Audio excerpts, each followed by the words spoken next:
All right, welcome to the Parish Porch. Step on up, and Sophia today is going to speak her voice from LIGO in Livingston Parish.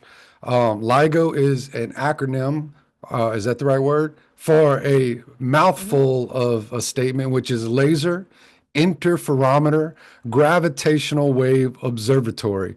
Now, try to say that while you're chewing bubble gum. That's going to be tough.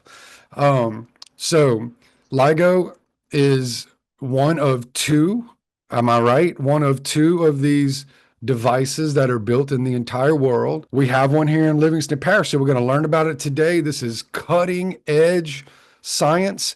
As a matter of fact, an entire new scientific branch really has came out of this. Is that right, Sophia? Correct. So let's start with the basics and let's please try to explain these things like we're school children. Okay. So we're fifth graders coming in to visit you.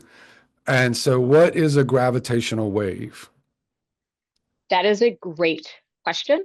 Thank you. So the best way to do it is if you take your fist and you shake it really hard, your fist is a mass and you are actually creating a gravitational wave because gravitational waves are waves that come from moving masses. Except the ones that LIGO is interested in detecting are happening millions of miles away from us, and it causes ripples through the universe. So if you were to throw a stone into like a really still pond or a body of water, what does the stone do when you throw it? It splashes and then it ripples out.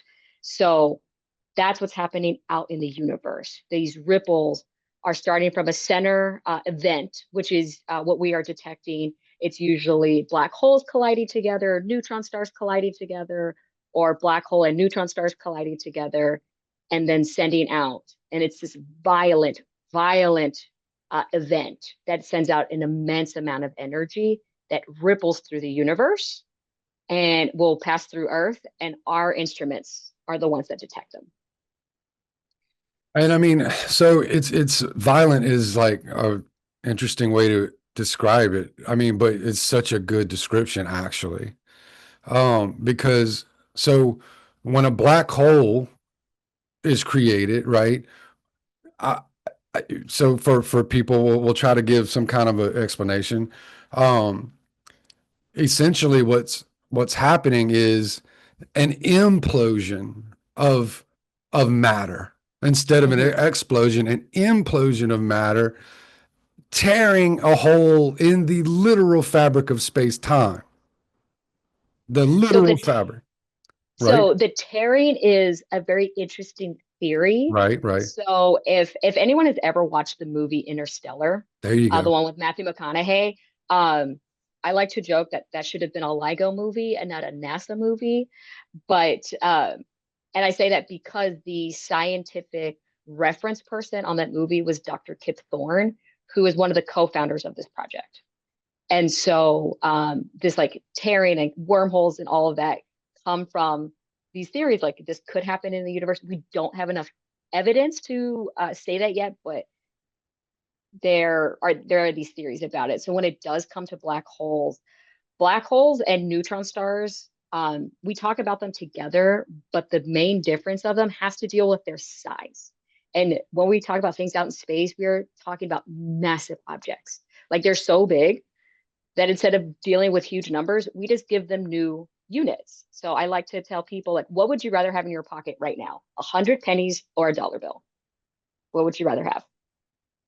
Right? You would either have a dollar bill, they're equivalent, but it's way lighter and it's way Yeah, easier to deal with. yeah. And so we have to use new units for these lengths out in space, these masses out in space. So when we talk about the size of black holes and neutron stars, we talk about them in terms of our sun. So how many solar masses, so the base unit being a solar mass is how big our sun is. So these black holes can be anywhere from 5 times the size of the sun to hundreds of times bigger than the size of the sun. And so when you have these massive bodies out in space, they will eventually, if they get close enough, they'll start to kind of go around each other and what we say coalesce. So they go around each other and then combined. And so I Yeah. like to think about it as these are massive things. And so if you've ever been on a trampoline, and if you've either been one of kind of two people on a trampoline, the biggest person on the trampoline or the smallest person on the Yeah. trampoline, Yeah. right? And when you get on a trampoline, if you're the bigger person, what do? Right? You bend that trampoline more than the smaller, like the kids or whoever else is on the trampoline with you. So the bigger the person, the bigger that dip in that trampoline is going to be, and you can affect everyone else on the trampoline. So, right, we tend to double bounce cousins or double bounce siblings, and that all has to deal with a property of mass. Like the bigger that person is, the more effect they're going to have on the smaller people. So if we think Right. about it out in space, we have these massive black holes really bending space time, right? When we talk about the fabric of the universe, it's really bending space time. And you can kind of think about it like a trampoline because it does bend. And so the heavier it is, the more it's going to kind of pull down. And sometimes we see images of this really kind of like conical, like pulling down all the way down to a point. And so with the movie Interstellar, they do talk about like, oh, if we could make it into the center of those black holes, like what would happen? And so that's where like our physicists and astrophysicists like add to that. Like, could we do it? What would happen? Whether it literally tears it or not, out for debate. But if you could imagine a really big person sitting in the middle of the trampoline, right? Mm-hmm. And then all the kids get on. All Mm-hmm. the kids are just gonna roll down to the middle, and the trampoline is the fabric of space time. It's gonna be Correct. this cone that goes down like a snow cone. Yeah. Yeah, it's gonna be this cone that goes down, and then oh, am I right about this? Really the only difference with the black hole and the neutron star, not really the only difference, but with the neutron star, you still can get a little bit of light emission, or no? With I don't think so. Okay, okay. But that might need to be checked. But I don't think there's going to be any light emission with that.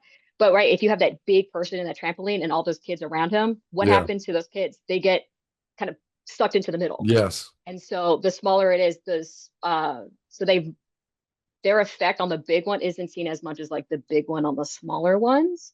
So when we talk about detections, all the detections that we've had, so since our first detection, which is really kind of cool because we're in our 10-year anniversary of the first detection, we've had over 200, and it's a myriad of binary black holes. That's the one we get the most of. So that's two black holes together.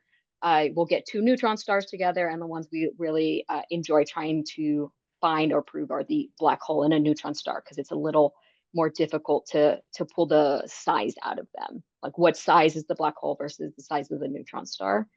And so when we have those, they will so just like the kids on the trampoline, they will kind of get closer together. Those black holes have a gravitational pull towards each other, and they will go around each other, just like a coin drop, like how they used to have at malls, and they would go around and around, and it had a like cone at the bottom, and then it's like suck up your quarter.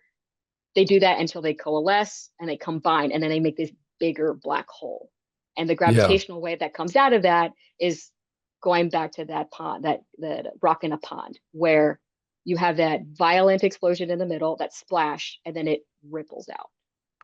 Yeah. And so it's rippling the literal fabric of space time, right? The stuff Mm-hmm. that, everything is basically made of it. And so now the interesting thing, so I whipped up Chat GPT real quick, and I asked it about the neutron stars, and it says uh, a neutron star can emit visible light. Some of them do not. Uh, when they do emit light, though, a lot of times it's in not in visible spectrum. It's radio waves, X-rays, gamma rays, Mm-hmm. ultraviolet light. But a pulsar can also come from a neutron star, according to ChatGPT. And so, and then the black hole is just like nothing's coming out of that, you know? Yeah, and so we call it a black hole because the fastest thing that we understand as scientists and as humans is light. Right, That's the right. fastest thing we understand. And so light cannot escape a black hole. So that's why we call it a black hole, right? We say like, oh, it just sucks everything up. It's like the gravity is so strong on it that it cannot escape. So if I were to throw, let's say, if I were to throw a baseball, right, what eventually will happen? I will throw it and then it will come back down to Earth. If I were out in space and I try to throw it, I would have to throw it fast enough to for it to escape the velocity, like the pull of the Earth, so they would make it off the Earth. Yeah. The black hole, that gravity is so strong that Yeah. light isn't escaping out of it. So that's why Right. we will call it a black hole. Yeah. And so these two things collide, this ripple goes out. Now, the interesting thing that just blew everybody's mind is that human beings could build a machine to detect this. Mhm. And this is so complicated that Einstein came up with this prediction that we would that the collision of these or the convergence of these black holes would cause this ripple. But then he threw it away because he said, "Boy, there's no way we're going to be able to reasonably test it." But then time passed, and starting in the 70s, Mhm. people started looking at this deeper, and and then once you say Kip Thorne got involved, and he brought in the a marriage between Caltech and the National Science Foundation, and so they were able to get the funding to go ahead and build these observatories. Now, how did Livingston in Louisiana, out of all the places in the world, get picked to build something on the edge of human capabilities, right? I mean, Livingston, like, why Livingston? This is my favorite question. So when it comes to this project, you're right. So Einstein did, he predicted gravitational waves in his theory of general relativity, which a lot of people may not know, but E equals mc squared. That was his famous equation. We see it on bumper stickers and coffee mugs. We see it all over the place, and we associate Einstein correctly with it. And what is that? What does that equation say? E stands for energy, M is mass, and C is the speed of light squared. And essentially, this is what we're proving, right? When it came to our first detection, it was between two black holes. One was 36 solar masses, the other was 29. So when we add them together, we should have a black hole that is 65, right? If we conserve matter. However, that matter was transformed into energy, so the E that travels. And so that resulting black hole was actually 62. So three solar masses of energy were released in that first detection. And that's what Einstein predicted. So, like you said, he predicted it, but he's like, we will never have the technology to do this. Just no way. Yeah, And scientists, I always joke that scientists are kind of petty people because they love to prove each other wrong or yeah, right. And it's always for the better of humanity because you have to prove yourself, right? Right. You have to have the evidence to do this. So, yeah, so proving Einstein correct has been an ongoing feat for a long time. So there have been a lot of failures in some of these scientific investigations and experiments, which is great. Like when we fail, we learn the most from it.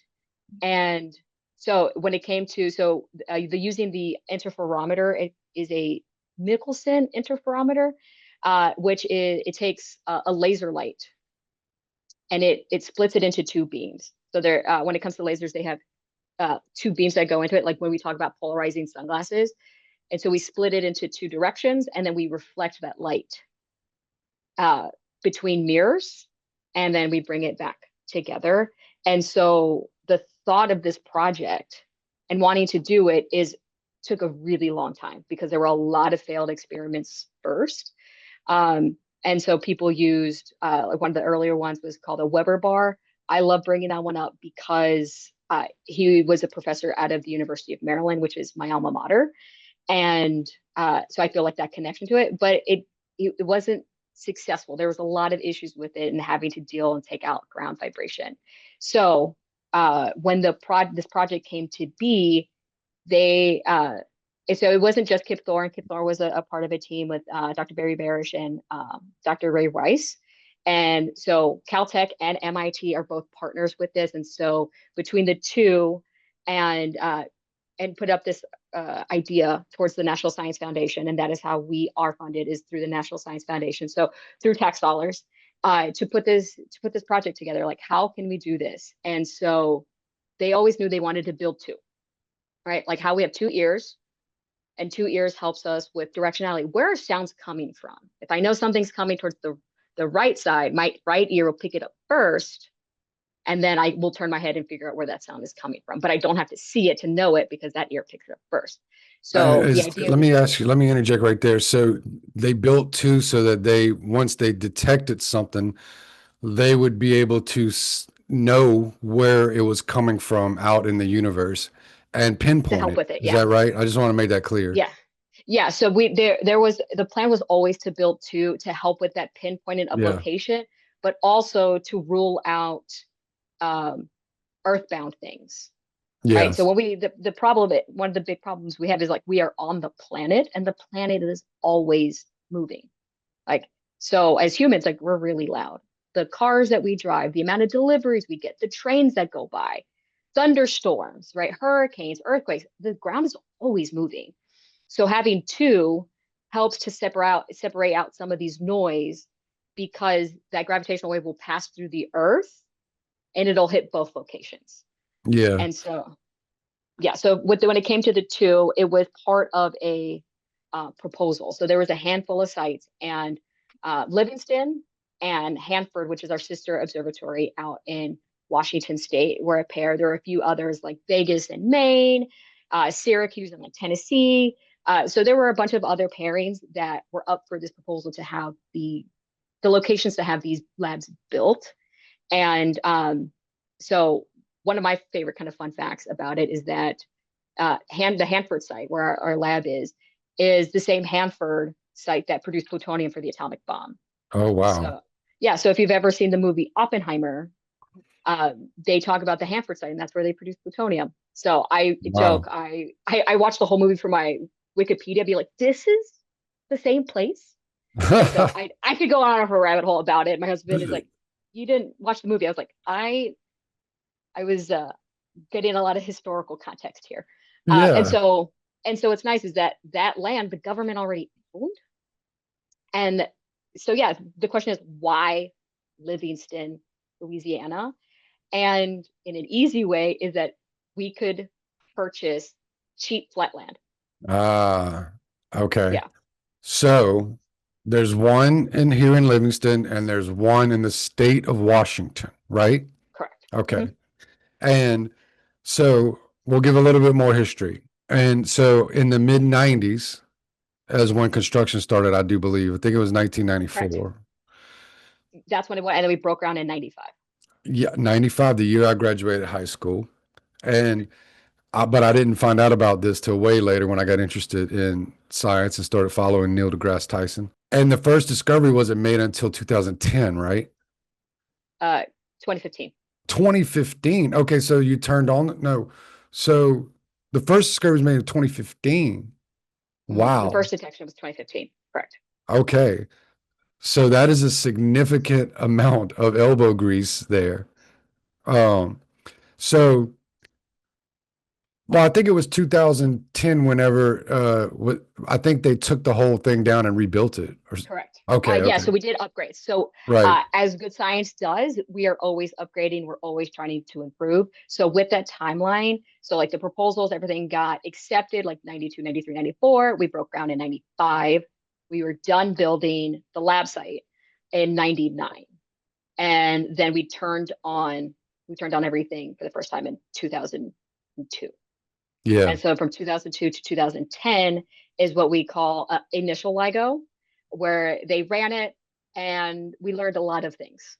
And so in that gap you had mentioned between 2010, and so we turned it back on in 2015, we got our first detection in that, almost in a what we call an engineering run, which is like a dress rehearsal. Yeah. So we're just making sure everything is working.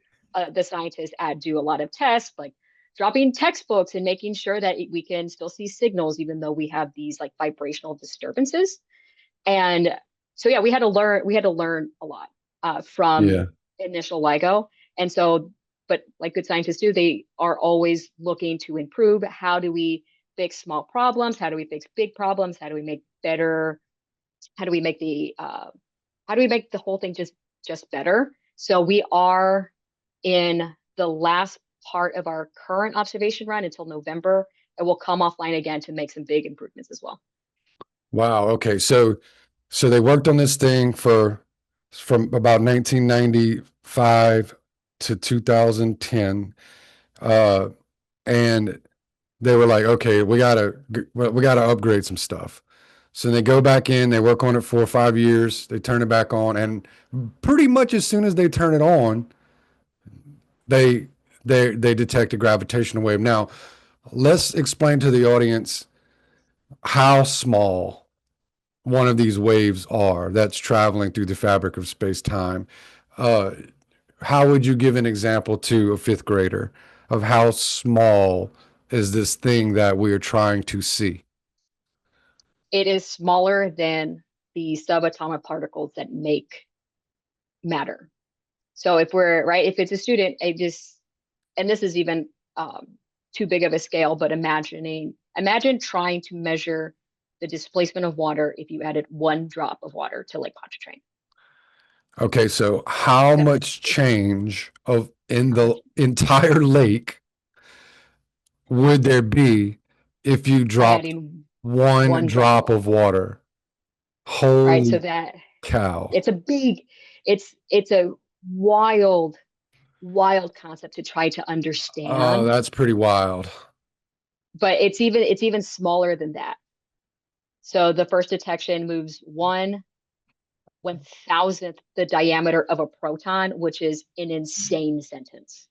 And so this is why Einstein was like, no, we'll never be Yeah, able to. to the amount of detail, like there's no way. And then so I like to Holy. joke that we proved Einstein right, wrong and correct.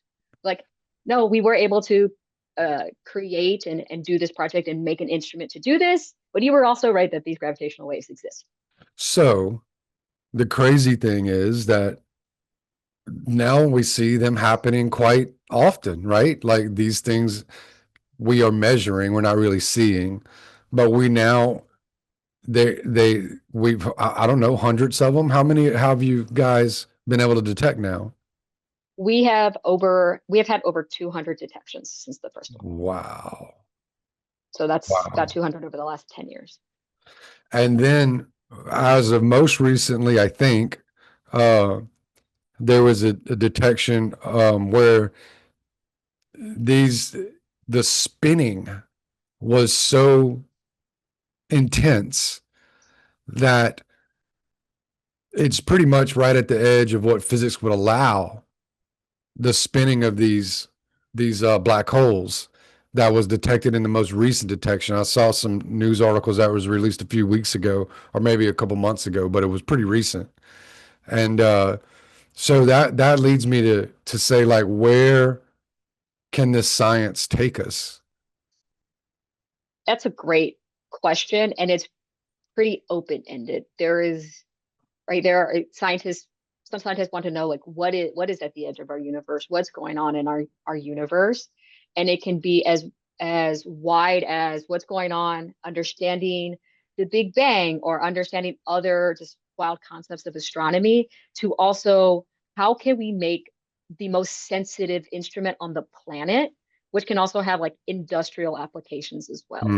That's what I was thinking So, because I mean, you would have had to invent so many things to just build this, mhm, right? I mean, because essentially these mirrors are hanging in this tube, stabilized by all of these, for lack of better words, shock absorber systems, so mhm. that these mirrors don't move at all. And they are perfectly aligned to a level of perfection that even Einstein thought we couldn't do.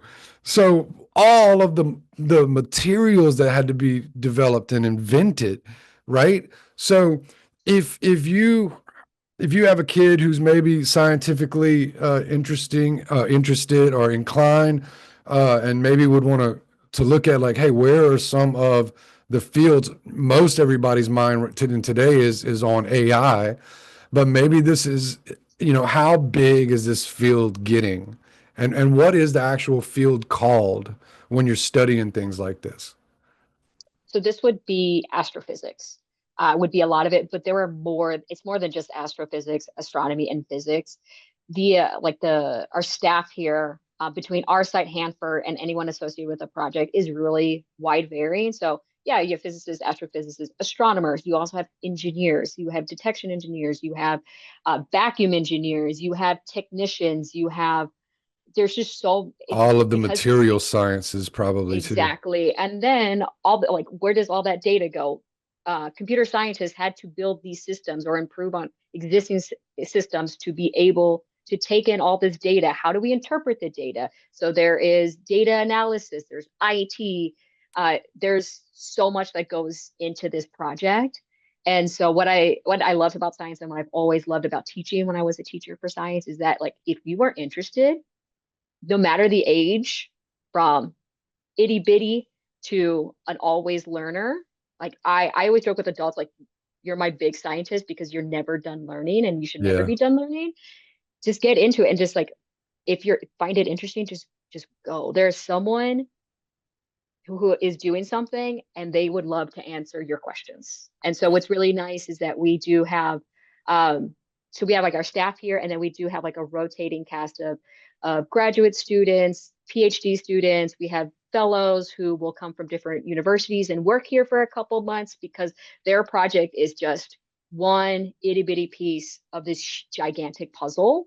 And so they get to be a part of that as well. So I don't have a good answer because there's a lot of parts to it. Well, I mean, that's a good answer, but so let's dig into this part of it a little bit more. The gravitational wave research, that is really a new part of astrophysics, right? Hmm. Okay, so you could specialize in that, right? Yeah. Okay, Yes, you okay. could. And then all of these other branches of the scientific community converge to build the machine. So, and the facilities, all of it. So, what do you guys have there on site for kids to come see, for adults to come see, to come visit? You have a setup with I don't know. Do you do like a tour? What do you do? Yeah. So we are open to the public the first Saturday of every month. So it'll be August 2nd, right? Is this for this month? Um, and then September 6th.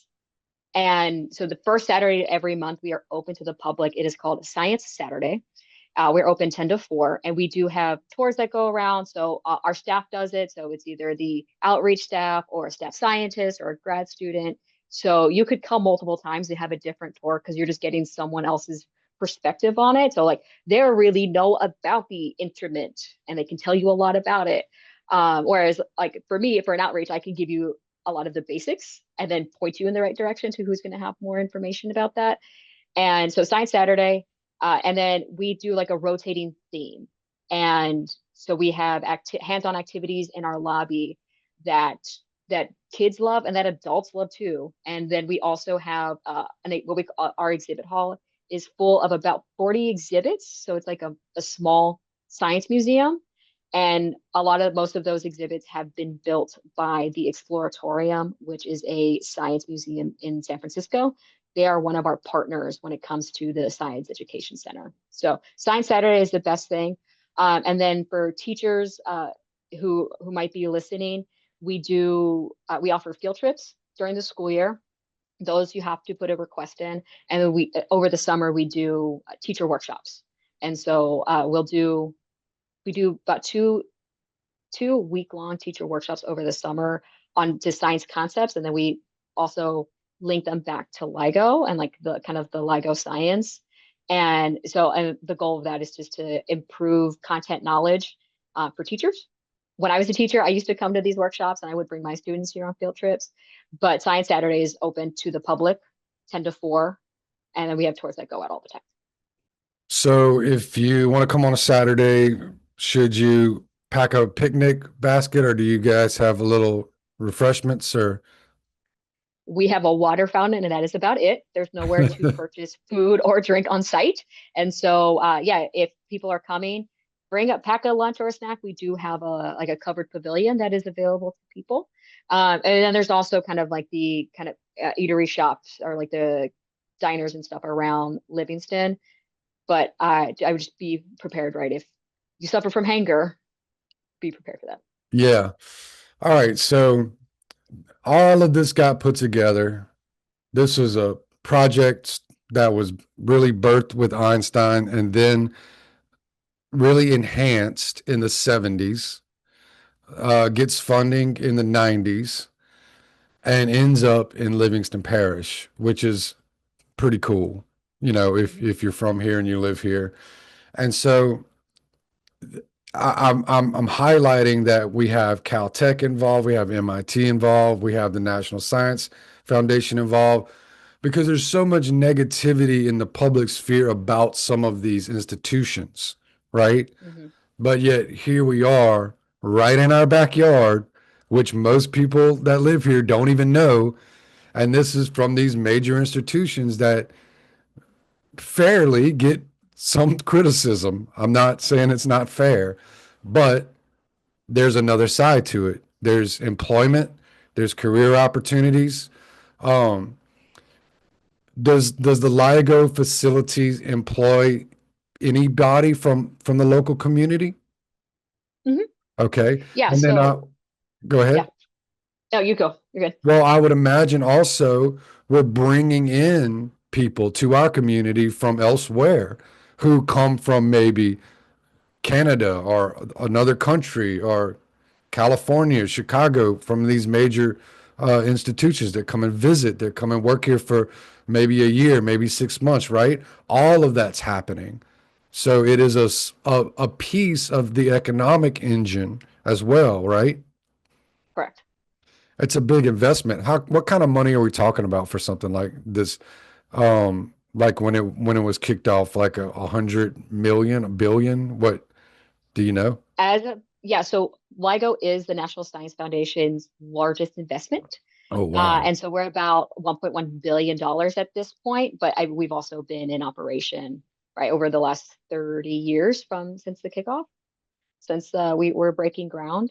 And yeah, so what I love a lot, like one of the things I love the most about LIGO and its position in Livingston is that, yeah, it is this cutting edge technology. We have one I say we like I was a part of it, but we have the site and the founders won a Nobel Prize in physics, which is your Super Bowl, your highest award that you can have in science, and it was done here in the backyard. And like while I'm not originally from Louisiana, I've lived here for the last 13 years, and I love that it's here because places like this deserve to have high science being done in their community and being a part of their community and us being a part of the community as well.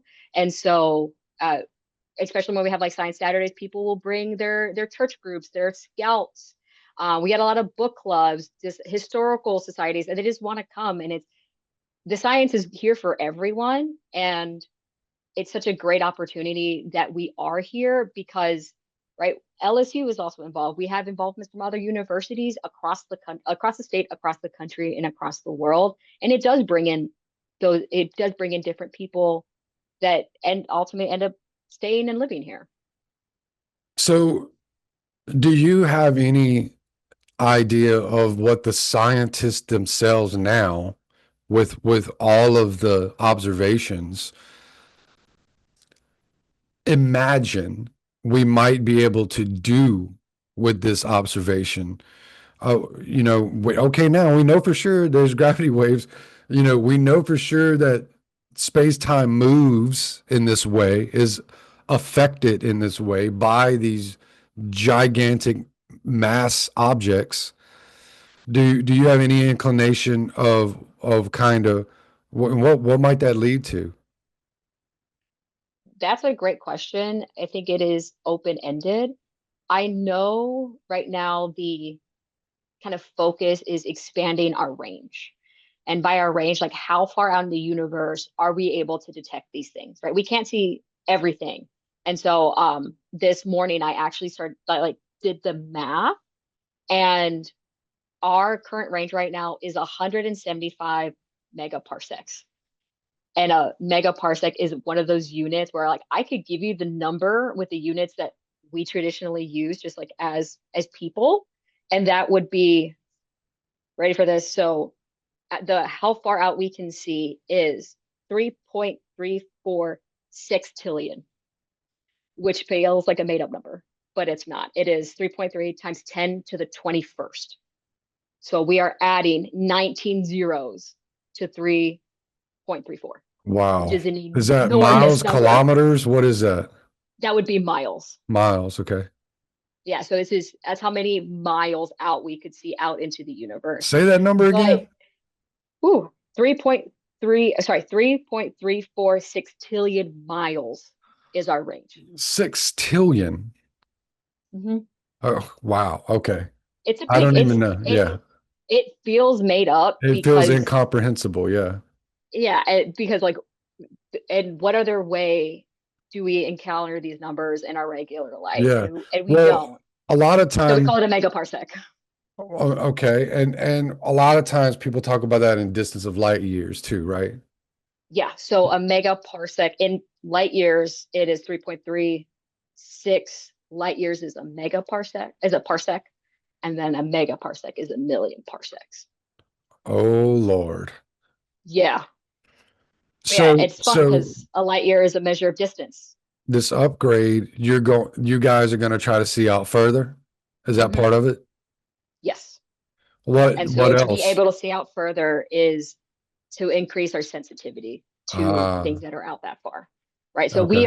we're waiting as the lab, we're waiting. We are stationary on Earth and we're waiting for those waves to come through, but we can figure out how far out they are coming from to help us figure out where in the universe are they coming from. And so we have we are one of two labs that are stateside. And then we work as a collaboration. There is another interferometer in Italy, and that organization is called Virgo, and there's one in Japan called Kagra, and we all work together. So Virgo and Kagra might be working on adapting things that we have done on the instrument or a computer program. So it's a lot of free, um, just like talk about how do we implement this better. And so there are plans to build another LIGO. It'd be LIGO India, and that would help us like get information from the southern hemisphere to see where that's coming from. So there's a lot of people that work on this to make it better. And so our next upgrade period will come offline in November to start those upgrades, start some upgrades. Perfect. So if we come over there, we can do a tour. We can visit this. You've got a small museum set up. Well, the kids can ask questions. They can learn about lasers and all of this interesting science. So I'm excited about it. I'm happy that we got to talk today. I'm really proud and happy that this is a part of our community. What would you like to leave our audience with? Well, thank you for having me on your podcast. This was really great. And yeah, so LIGO is open to the public the first Saturday of every month, 10 to 4. Last tour goes out at 2:30. And we love when the people come and ask questions. Sometimes we get the best questions from the most surprising people, which usually tends to be the little ones. And so we love being here for the community and getting people's interest in science, like sparked or continuing, and that way, right, we can continue to grow as a community, and especially in the scientific community, including everyone that is one of our partners. We are doing a celebration for our 10-year anniversary in September, so that'll be a special one. But I know football season starts very soon. So first Saturday we'll be here. We love when the people come. Perfect. And how do people get in touch with you guys if they want to schedule something with their class as a teacher, or they bring their group out there, or other questions they might have?